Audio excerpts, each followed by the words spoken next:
Free agency news for the Detroit Lions, and that is that the Lions have added quarterback Kyle Allen. So let's get right into it. So unfortunately, I missed this news yesterday because I was at the Detroit Pistons game, which it was fantastic, but I did miss this news that according to Mike Garafolo, the Lions are signing quarterback Kyle Allen. Now, I don't know all the contract details to this, and at some point we're going to update all the contract details anyway, so it's not super important right now, but I know that they've added this quarterback, and today I wanted to get my initial reaction to this signing. I went and watched a little bit of Kyle Allen. I knew who Kyle Allen was when I saw the name from Carolina specifically. Been a starter for Carolina for a small amount of time.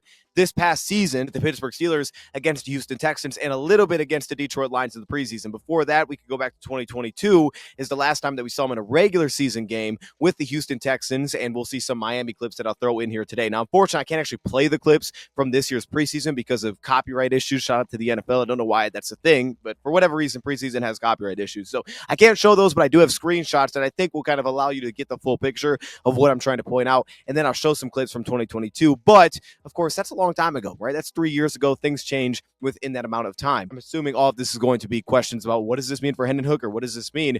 As of now, I don't want to make a complete statement on what I think it means for Hendon Hooker because I think I want to watch more and get more of a background. I think there's areas of Kyle Allen's game which I think you can make the case look better than what it looked like with Hendon Hooker. Hendon Hooker was fantastic, though, in last year's preseason, just in terms of bringing a spark to the Lions offense, essentially carrying the team to a few wins. Now, he leaned on a lot of his athleticism. We also know that he got banged up because of that, and the Lions had to bring in Jake Fromm. So now this is technically their fourth quarterback on the roster when you include Jake Fromm as well, knowing that Teddy Bridgewater is also set to be a free agent this offseason. So I think just from that perspective alone, you want to come in with another quarterback. Like, that just makes sense. They could have rocked with those three. I think ever since the whole David Blau, Tim Boyle thing, the Lions have continued to try to bring in competition to this group. If they have to cut guys, they'll cut guys, but they want to add competition to this group. And I think this last year's preseason was really strong for Kyle Allen, specifically when he was on schedule, because unfortunately we didn't get to see much of him off of schedule because of the situation that he was consistently in. So I think there's clearly areas which Hendon Hooker looks better than Kyle. Obviously, athletically, there's more that he could bring to the table,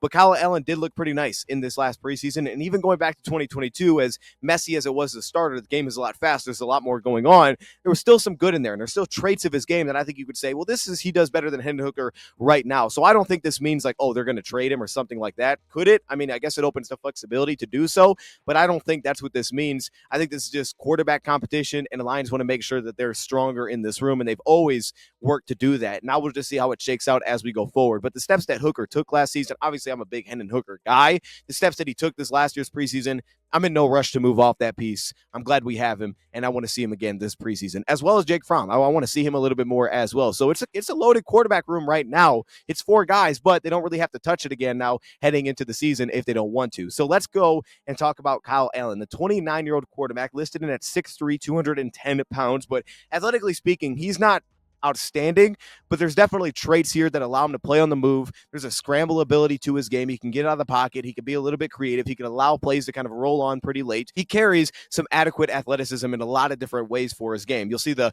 arm velocity, the ability to throw from one hash to the opposite sideline. You'll see that on a rope. You also see some of the vertical push, especially when it's on time. He has the ability to have some touch about 35, 40 yards down in the air. So there is some touch and also some real arm strength to his game with capable velocity when he's working to the completely opposite sideline. I think he checks all the boxes and what you would want and what you would need from a quarterback. I think that's fine. It's not, again, maybe to the Hendon Hooker level, but it's at a really solid spot right now. And you think about guys like Boyle, who is also a pretty nice athlete as well, that can move around, get outside the pocket, run a little bit. Kyle Allen looks a little bit more comfortable as a true runner. I think he also looks a little bit lighter and slimmer, but he looks more comfortable as a guy that can actually take off and create inside of the pocket. I think that's where you got to see some of that, some of the escapability, some of the movement within the pocket as well. The footwork within the pocket, specifically when stepping up, looked pretty good. We saw him in this last year's preseason, and he was productive. 20 completions on 28 targets, completing 74% of his passes, had the touchdown, had the one pick, and about 260 yards passing. The unfortunate aspect was there really wasn't a lot of big-time situations to look at. A lot of the third and longs, it would just kind of turn into a screen pass. Everything's kind of on schedule anyway in the preseason, and on top of that, there's not a lot of craziness going on defensively. Okay, there's pretty straightforward coverages. The game looked way slowed down. I will give him credit in this year's preseason, and preseason or not, Houston's got a pretty good defense, and we know how they are coached. So let's get into this. First off, I think we talked about some of the arm velocity there. I also like the way that he would utilize his eyes. Now, I thought this got him into trouble, especially back looking at 2022, when it would kind of throw off his mechanics in terms of his follow through. It would lead him to just not put the ball in the spot where it was really catchable. The ball would lose a lot of velocity. It'd hit the ground. It'd be a little bit inaccurate. But overall, he was pretty confident in trusting his eyes. He used his eyes well when he was on the move. When I think the route combinations were a little bit more simplified, a 1-2 combination, he would use his eyes and attach that. Hey, if it's a slant flat, I can hold the slant, come back to the flat, and I don't even have to look to the flat because I know where he's going to be. We saw it on the move in 2024. I think that attaches to when you see him kind of pull the ball down in the pocket. He doesn't just fire it. Okay, there's some protection there. I think some of that also could be some height as well,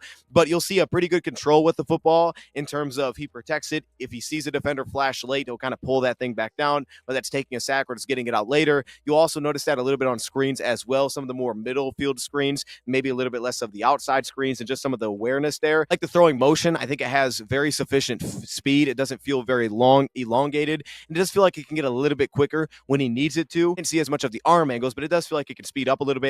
The concept feel was the big thing to me. There was a clear recognition of coverage types and understanding what the setup was off of it, like what route could be open based on what they're playing. And you would see that mainly in the preseason when things are on schedule. And there was a lot of this creativity, right? Pre-snap looks, you see a safety roll. Now he kind of had a sense of where it was going to go. And that allowed him to work concepts pretty accurately, but really play on time. And it led to some really accurate passes as well. Because of that, we saw, again, in this year's preseason, a cover 3 look, put it out there on time and with confidence because he was able to read through the coverage. You'll also see this when it speeds up as well, whether that's showing a blitzer. We saw this in 2022. His ability to quickly get to a hot read if he feels a slot blitz, work away from it movement-wise. Goff does this pretty well as well. Or even if you saw a linebacker drop into Tampa 2, he'd quickly find that recognition to the left side of the field, maybe come back to the right side of the field. He had that kind of quick trigger reactiveness, the immediate movement off the line of scrimmage, which was nice, immediate movement from a defense. Now, a problem that I did note is I felt like even if he had an idea of what the concept was defensively and what concept would beat that offensively, if the defender essentially took it away early,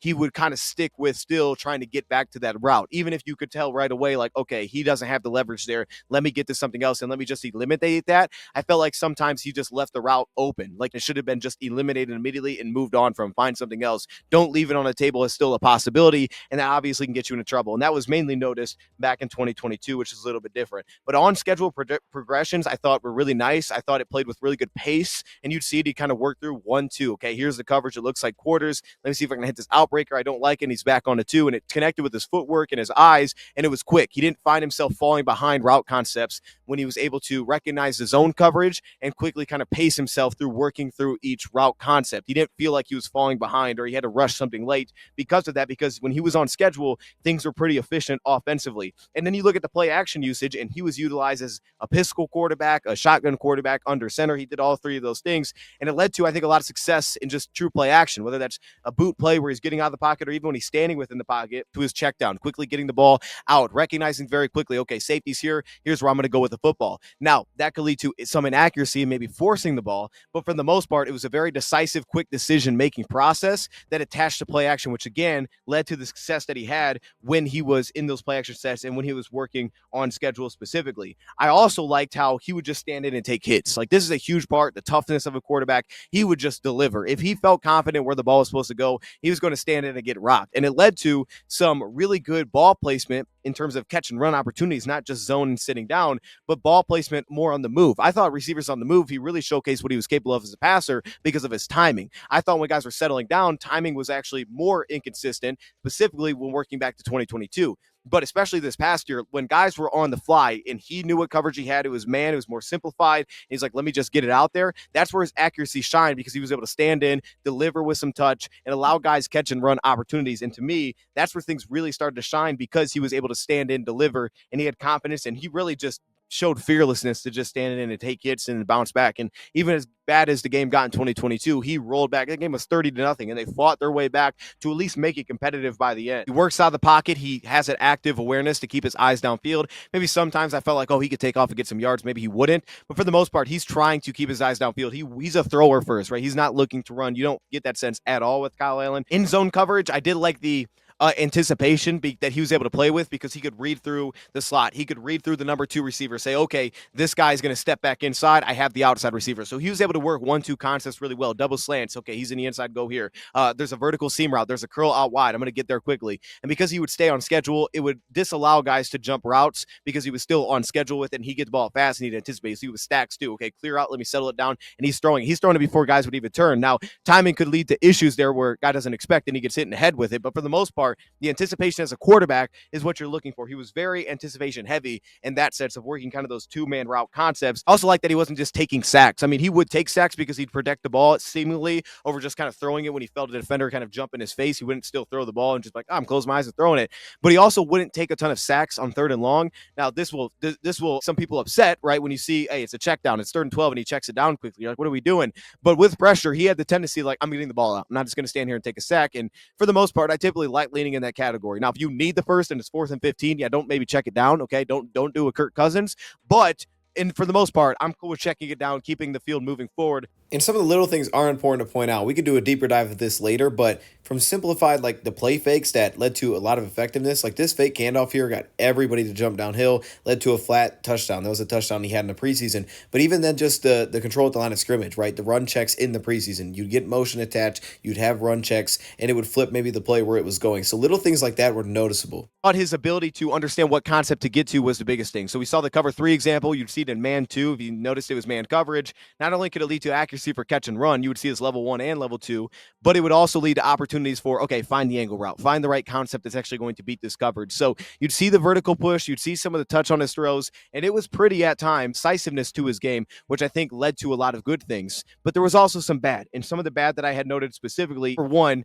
the ball just kind of floating in the air. And this would happen specifically underneath. You'd see this on screens. I talked about his mechanics being messed up when he tried to no look. I thought his mechanics also, especially in 2022, got to his point where he felt like he was just running backwards too often, right? He was just falling backwards and the balls would just float underneath. And you're letting balls float underneath. That's D-line interceptions. That's linebacker interceptions. There felt like there was too much of that. Also, a couple of false starts that I noticed in this year's preseason. I would say both of them were probably on the quarterback. Missing high level 1. I thought the biggest thing was that when he was late. When he was late on an underneath throw, he'd miss high. And this could be like, okay, maybe I got to this concept late, all right? And then he throws it high because he's trying to rip it in there and throw with a lot of velocity. Or it was like, yeah, again, a screen where it's like, okay, he's putting that in the air. Or he's not maybe changing the pace of a screen that he's throwing consistently enough. Or he's just late. And then it's leading to a pass being high and he's kind of falling back and his mechanics are off. And then it feels like his accuracy really attaches to that. Some of his vertical passes, I did feel like he put too much on the ball and he would miss far more than anything. The other aspect of that too is I don't always feel like he was looking off the safeties. He was kind of like, okay, safety's here. This is the coverage you're in. I'm going to have a chance to get over top. But the problem is he wouldn't also then simultaneously attach. Let me make sure I still look this thing off before I put it out there to hold the safety. It was kind of like, oh, all right, he's here. I'm good. I'm going to put it up there. But the problem is that made him have to be very accurate because if he wasn't, the safety could actually get back in the play. He allowed safeties with a good range to actually play within the play. Talking about missing high, even when sometimes he would step up in the pocket, I felt like the ball would release high, maybe because of his follow through. It felt like things were just going to kind of float up on him a little bit. Didn't see as much success when rolling left. I also didn't see him kind of lean into that as often. That'll be something to keep an eye on. Obviously, he's right-handed, so it makes sense that he's more comfortable going right. But just moving left, there felt like a real bias towards like, let me get right, let me move to my right. For me, I hadn't watched enough to do like a full breakdown on Kyle Allen, but those are kind of my initial impressions here. The Lions, I think, have done a good job recently in adding quarterbacks, since they kind of had trying to figure out backup and it was a little messy. I think they've done a good job with some of the players that they brought in. I think that this feels like a step up from Nate Sudfeld, mainly due to in-game experience in regular season games. That helps.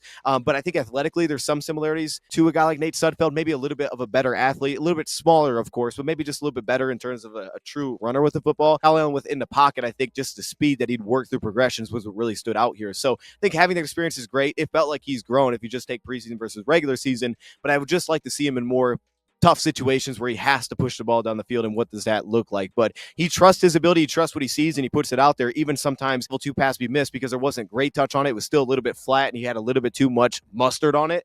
That kind of thing would pop up, but he trusts what he sees and he puts it out there. So Kyle Allen is a Lion. I don't think this means anything definitively, to be honest, with the rest of the quarterbacks, but this does feel like a player that's definitely going to fit what the Lions want to do. And typically, if a guy plays pretty well against Lions, even a small amount of snaps, there seems to be some interest there. So I'm always for upgrading the quarterback position, whatever that looks like, bringing competition. That's one of those spots where it's like, oh, if you have to cut the guy because you gave him some guarantees, I'll live with it. We can all live with that. It's like, all right, it was quarterback though. To me, from what I had seen from Kyle Allen so far, the passes that you would expect to be made, that you're under control as a passer, or even when under pressure, but you understood the concept and it was set to be there, that felt more consistent than what I saw with Hendon Hooker last year. I mean, you'd see some really bad misses from Hendon Hooker where things were still within his control. Obviously, athletically, like I said, they didn't connect the same there. Obviously, there's a leap for Hendon Hooker in that side, but there was also leaps in just his play. So we still need to see development there. But ultimately, this would bring, I think, a really nice challenge with Hendon Hooker, and it also brings you just some of that understanding of what he's seeing, sort of what Teddy Bridgewater brought to the table clearly when he was here, of just processing very fast.